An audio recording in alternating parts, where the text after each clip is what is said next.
Narad Muni became disturbed by an inappropriate welcome by Draupadi, and annoyed Muni then caused her abduction by a distant king.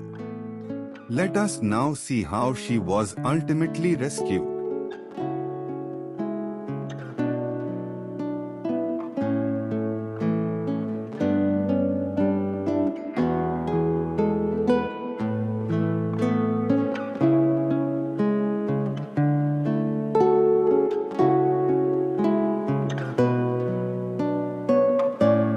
After the devastating Kurukshetra war, both sides were left shattered.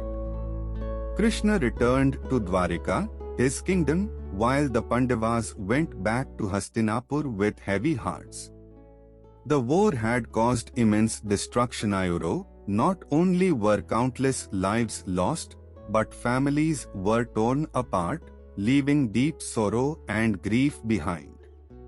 It is said in various traditions that Krishna demonstrated immense power by defeating the mighty king Jarasandha. Legends also describe his vast influence and numerous alliances through marriages, symbolizing his political strength and divine authority across regions. Meanwhile, Yudhishthir ascended the throne of Hastinapur.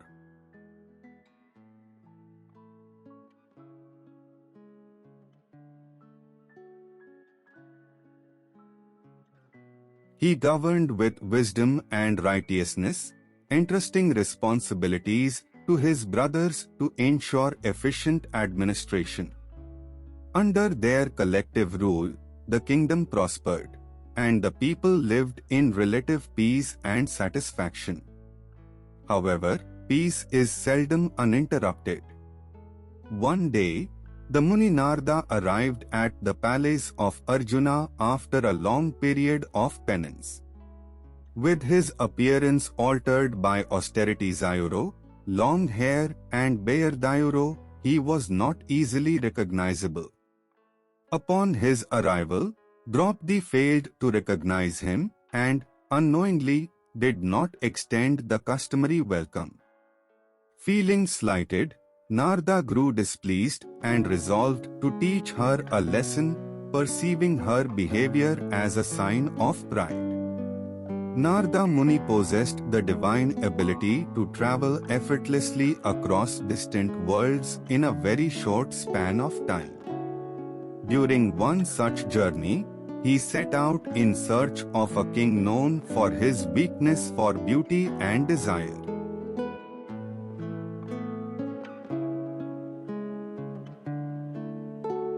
In a far-off world, he eventually discovered a powerful king whose character was marked by poor values and an obsession with beautiful women. Narada approached the king and showed him an image of Draupadi. The moment the king beheld her beauty, he was overwhelmed and fell into a semi-conscious state. Upon recovering, he eagerly inquired about her identity. Narada described her in detail and then quietly departed. With immense desire, the king began to ponder how he could bring her to his realm. Eventually, he decided to employ supernatural means, Siddhi, to fulfill his wish. Through deceitful intent, he summoned a divine being to carry out his plan. In the early hours of the next morning, the entrusted being transported Draupadi, still asleep on her bed, from her world and placed her gently along with the bed in the King trademark symbol S magnificent garden before vanishing. Unaware of the events, Draupadi awoke in the unfamiliar surroundings. Confused and disoriented, she initially believed it to be a dream.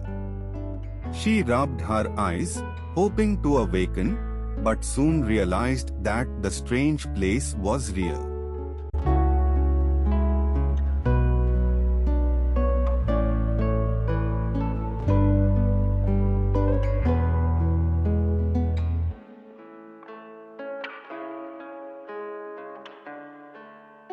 The king approached Draupadi and said, "Do not remain under any illusion. You are now in my kingdom, thousands of kilometers away from your palace. It will be extremely difficult for you to return. Stay with me willingly, soon we shall marry and live happily together." Draupadi felt deeply offended, yet she remained composed. Inwardly, she was confident that the Pandavas would somehow discover her whereabouts.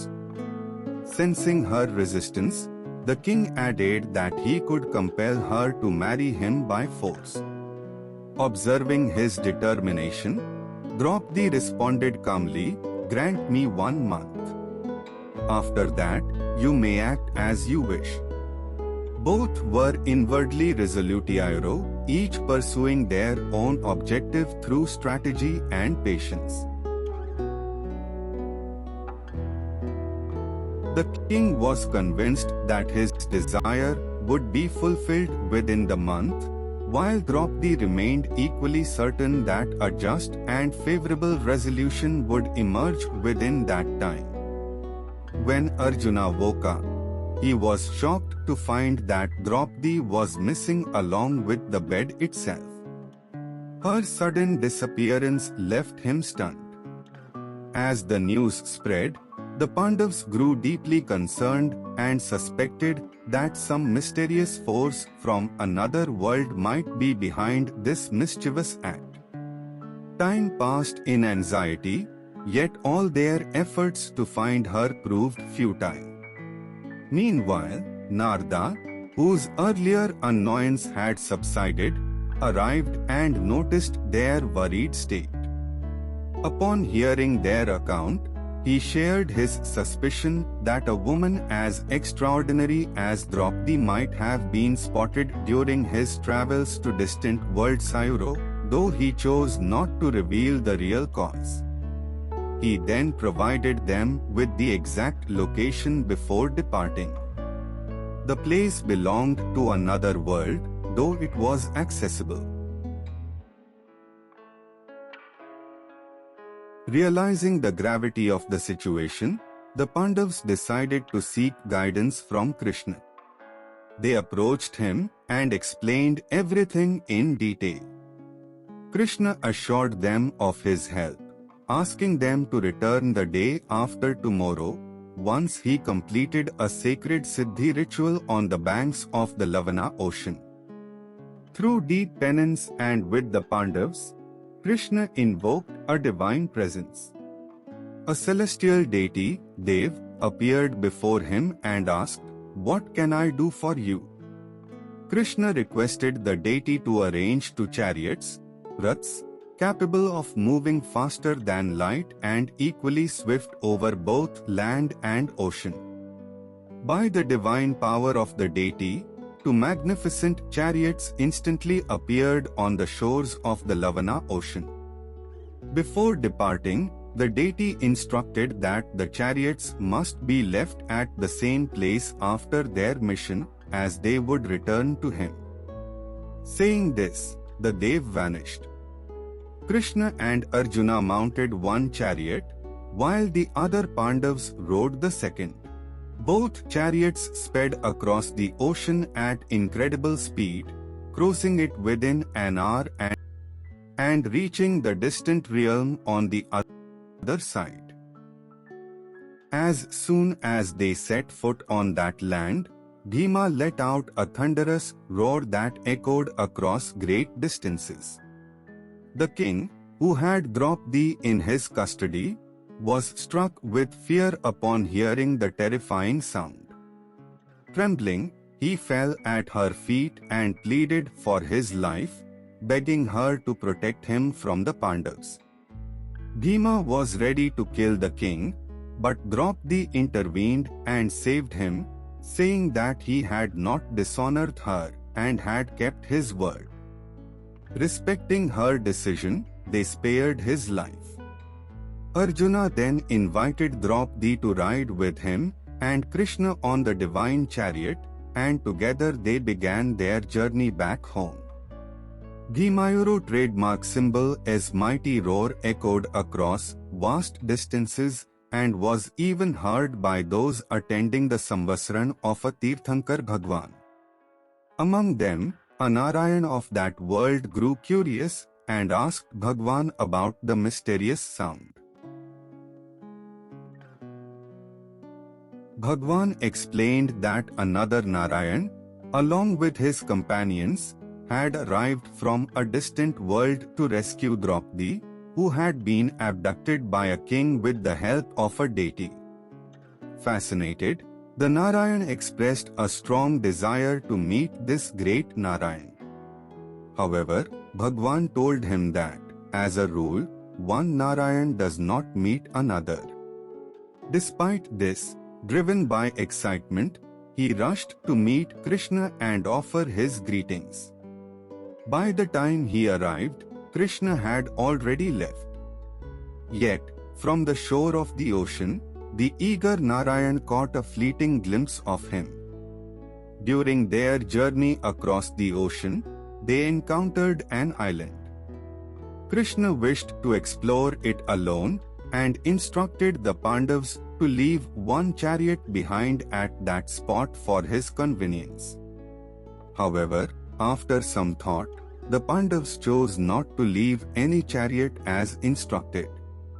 Instead, they brought both chariots back to the shore and waited for the return of Krishna. After some time, Krishna asked whether they had forgotten his instruction. The Pandavas laughed and replied that they had intentionally kept both chariots to test his ability to cross the ocean on his own. Hearing this, Krishna became furious. Angered by their act, he rebuked them harshly and commanded them to leave immediately, declaring that he did not wish to see their faces again. The Pandavas departed in deep sorrow, never having imagined that their light-hearted test would lead to such a grave consequence. In the end, all the events culminated in disappointment, and an unnecessary rift developed between Krishna and the Pandavas.